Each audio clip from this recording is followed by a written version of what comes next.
Welcome to the BVTV Network, coming to you from the UK studios of BizVision. I'm your host, Malcolm Gallagher. Now, this is episode 2 in the BVTV Dream Team Trilogy with leadership coach and consultant Maureen Falvey. Hello again, Maureen. Hello, Malcolm. It's so good to be with you. I enjoyed episode 1 because you're so spot on with what you're doing and within your coaching. You know, a lot of coaching is old hat. You just seem to be right there of the moment. So I'm seeking the $1 million answer from you. It's gone up from 64,000, by the way, because of inflation. You know, what's the factors that drive our high performing dream team, and how should they be implemented and monitored? Yeah, the wonderful and great news around this is that it's not complicated. All right, I may share 3 things with you, but I'm going to start with numero uno, which is safety. So Google did a project. It was called Project Aristotle. And they said that they learned that psychological safety was far and away the #1 most important of all the dynamics of teams. So a lot of experts will say there are 5 different dynamics. Trust and safety is at the bottom. If you picture like Maslow's hierarchy. We must have that, because then as you start to build up, once we feel safe to speak up, to play, to try things, then we can engage in healthy conflict, right? False harmony is not the goal. If your team is yesing one another, or they are afraid to say, I'm not sure I see it that way yet, you're never going to get better. And so Simon Sinek, he's this wonderful leadership guru. And if any of you or you have not checked him out, you go ahead and do that, because he is the best of the best. But he says the greatest leaders make their people and their teams feel safe. Why does that matter? If we're scared, right? If we're afraid that we're going to make a mistake, or it isn't a place that's safe to fail, then he says we can only access about 2 feet around of ideas. But when we feel safe, we have access to miles. So what is on the other side of that 2 feet that would help your organization? And by the way, as I'm saying this, if anyone out there is not sure how to make people feel safe, right? That's all the EQ stuff. Go learn it. There are many books written about it, right? But check yourself. Ask your people. Do a little survey monkey. On a scale of 1 to 10, how safe do I make you feel to go play? You ever watch children on a playground? They climb the monkey bar higher and higher.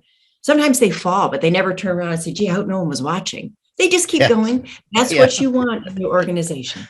So safety is job. Meanwhile, the parents worrying, saying, don't go too high, don't go too high. I know. When I became a parent, I changed all of that. I just do that at work, not with my own kid. So we've got this team feeling safe. So what else is in our pyramid? So I think the other part of it is being generous with feedback. So I'm on a mission in 2022. I don't want anyone to wonder how they're doing. If you're spending even a minute not knowing, that's a wasted minute. So I want us to be, so feedback, by the way, creates the safety.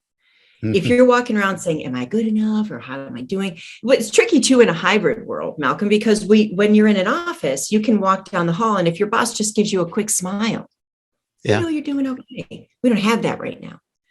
So we need to communicate a lot more often.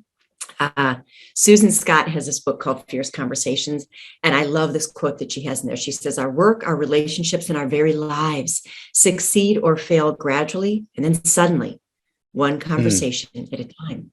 But I believe it's the conversations that we're not having that determine our success or failure. And I know for sure we are not having enough of them to create the safety and the trust for people to go play, for teams to thrive. Do you think people are still doing that imbalance of praise and criticism, where people would do loads of criticism and then one little praise, which it should be the other way around, shouldn't it? Yeah, also, yes. I'm so glad you asked that question. And it's steeped in neuroscience. The balance of that is steeped in neuroscience. We do not learn from being corrected. Now, I actually do believe in constructive feedback done from a place of love. There's some trainers and coaches who say don't even do that. That's how much we don't learn that way. But I believe that we should absolutely, if someone has spinach in their teeth, we don't let them walk around for 6 months with that, right? From a place of love, I'm going to let you know. However, the praise piece, yes, number one is flip the ratio. catch people doing good more often because this is how we learn. But we're doing the praise piece. I hate to say the word wrong. Not right yet, which is I might say, Malcolm, great job on that interview or conversation or podcast, right? And then you walk away feeling good for about a second because you say, oh, she said I did a great job. Yeah. But then a moment later you say, now what was great about it? Meaning you haven't learned anything. Yeah. So the constructive, same as the praise, we want to be really strategic with it and catch people doing good, share the behavior that we saw. So I might say, Malcolm, great job on that podcast. I noticed that you really created, you made your cohort feel safe. And so that person was able to play and not have it feel stiff. And I really think that will make a difference for the people that see the podcast, what you brought to that. So now Malcolm knows what to keep doing. I'm just writing that down, by the way, Maureen, so I can improve next time. I'm with you. Okay, so we got feedback. Let's move up before we finish this episode a little bit further up the triangle then. So high-performing teams. High-performing teams have a growth mindset. We hear so much about this term. I was so pleased, by the way, to see at my daughter's school the other day. They're teaching the next generation this. Most people that I coach have a fixed mindset, a proving mindset. They're at work and they're competing with Bob over there. And their goal is to be better than him. I don't want us to be, I don't know whether we can use colorful language here, so let me check myself. I don't want you to be a crappy version of Bob. I want that's you to be okay. We go with that one. Yeah. So what are we comparing ourselves to someone else for? You limit your potential. Yeah. So a high-performing team is looking for the win-win. They're looking for the 1 + 1 = 3. I don't want to compete with you. Healthy competition is great. Oh man, Bob's really good at presenting. I'm going to go ask him how he does that so I can up my game in that area. But a high-performing team does not compete with one another. There is no faster path to failure when they don't see themselves in the team. Yeah. So, thanks, Maureen. Now let's give viewers and listeners details of your URL, which is, now viewers, I want you to take an S out of what you see on the screen, and it's Mark's Strong, or should we say markstrongcoaching.com. markstrongcoaching.com. So listeners, have you got that one out? All the W's, markstrongcoaching.com.